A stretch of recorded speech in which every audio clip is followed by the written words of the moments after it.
Corduroy. What's going on, guys? Picsoleated here, back at it again with another review. Today we are looking at one of the most hotly anticipated sneakers of the year. Unlike most shoes released by Nike that are decided on by an internal design team before moving on to production, these shoes were designed by a random vintage clothing consignment shop owner turned celebrity. Yes, that's right, as evidenced by the footage on the screen, we're looking at the Air Max 197 Sean Wotherspoon. I think it's Witherspoon. It is the Air Max 197 Sean Wotherspoon. I'm just gonna go with Wotherspoon.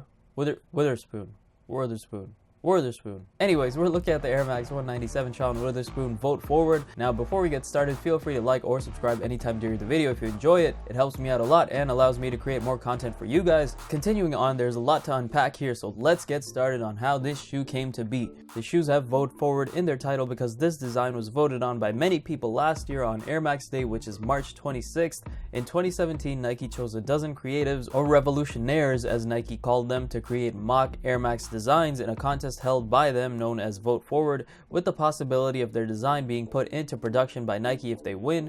Sean Wotherspoon happened to be one of the few people fortunate enough to participate in this competition. I'm not sure what the decision process was behind choosing the select group of people, so don't ask me. If you Google Nike Vote Forward, you can read more about it. So once again, Sean Wotherspoon wins. His concept design is finally put into production. If you want to learn more about Sean Wotherspoon, he has been running a show about the vintage shop Round 2 he co-owns, and you can find it on YouTube. That's initially how I knew about him, as well as I had watched a few episodes in the past. Nike sent him a limited amount of pairs of his own shoe with special packaging and extra accessories that he distributed to his friends and family during Complex Con, and the promo tour begun. Complex Con was last year, but this year these shoes released on Air Max Day, which is March 26th. Albeit with toned down packaging and less accessories, it's still unique nonetheless, so let's take a quick look at it.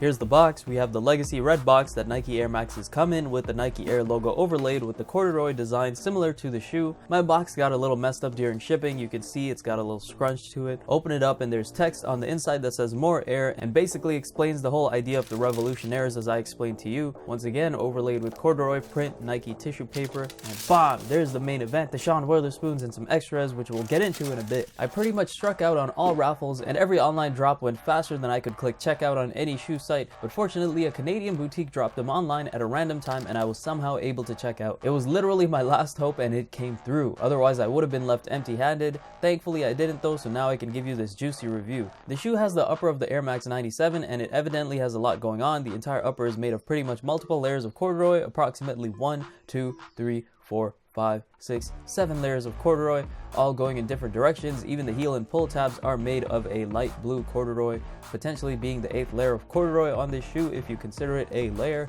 This sneaker reportedly channels Sean's affinity for 90s references, hence the upper being made entirely of corduroy. The fact that the upper of the shoe is from the Air Max 97 and the mid and outsole are from the Air Max 1 play into that as well, even though the Air Max 1 came out in 87, but let's just overlook that for now. Speaking of which, bet you didn't think I'd have appropriate socks to match the theme of these shoes, did you? Well, I do.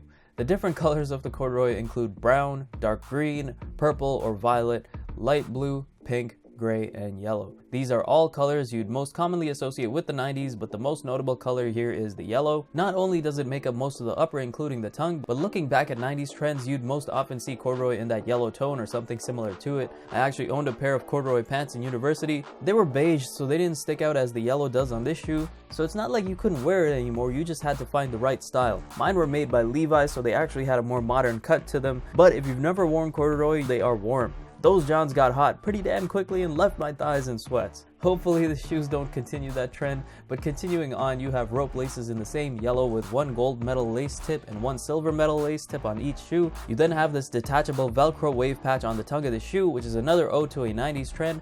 The Velcro patch plus the inherently 90s looking wave design. The shoe has a heel and tongue pull tab, both of which are made of light blue corduroy strips. And the heel tab has the text VA and an arrow pointing to LA, signifying VA to LA, Sean Wotherspoon's journey moving from his hometown Virginia to his new home, which is of course LA. The shoe has 3 Nike swooshes embroidered onto the upper to remind you that it is indeed a Nike shoe, the first being a small blue swoosh on the vamp and the other 2 being on the lateral and medial sides of the brown corduroy panels.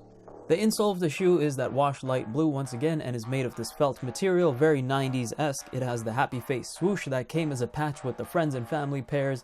The inner lining of the shoe as well as under the tongue is also made of this felt material. It's soft to the touch and looks great. Kinda makes you feel like a 90s pimp, you know what I'm saying? The shoe has the Air Max 1 midsole, hence the name Air Max 1/97, as this shoe is a mix of both. The midsole has an off-white look to it with an exposed air window, showing the inside colored in with red. And finally, we have the outsole that is color blocked just like the upper with the same colors, but only 4 of them. The shoe came with a few extras, 3 extra sets of laces, aqua blue, purple, and white rope laces, and a set of extra wave patches.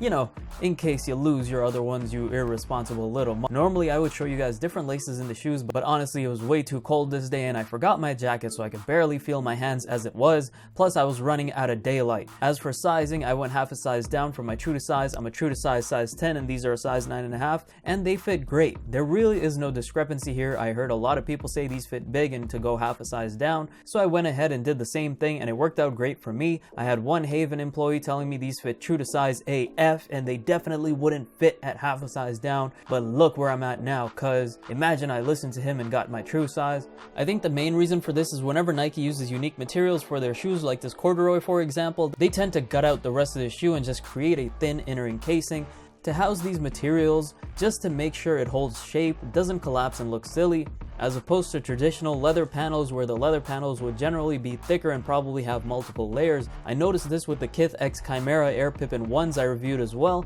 It just feels like the insides of the shoe were gutted and cleared out, while we just have this outer visual layer being supported by a thin encasing inside. When it comes to comfort, these do house a traditional Air Max 1 midsole. As mentioned before, there's no breakthrough in cushioning tech here, and the hollow upper makes sure you don't get any meaningful support either.